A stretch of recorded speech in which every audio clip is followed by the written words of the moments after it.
Hi, this is Suzanne from the Computer Workshop, and we're here for another free Training Friday. Today I want to talk to you about using technology to better your time management skills, and we're going to use Office 365. So I'm in my inbox in Outlook, and I have a message that has been flagged so I can follow up with it. The flagging process is very simple. You hover over the flag and click it to assign the flagged message. If you want to specify a time to follow up, you can right-click the flag and choose from a list of options. I'll follow up with Holly next week because I know she's not in the office today. Now let's go over and look at our tasks in Outlook. And here we have a combination of tasks that I've added to my list as well as those flagged emails.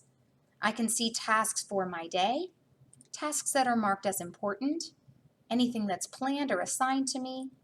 Here are my flagged emails, and I can follow up on those very easily, or I can look at my complete list of tasks.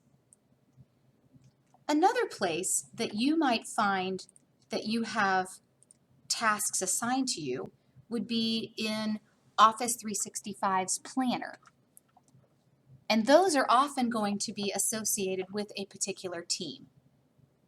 Here you can see an example of a Kanban board style list of tasks, and I have several assignments here. Now, I'm not a member of just one team. I have multiple teams, so I have multiple plans that I'm trying to keep up with, as well as tasks that are in Outlook. And it can be a little overwhelming or distracting, feeling like you're pulled in multiple directions.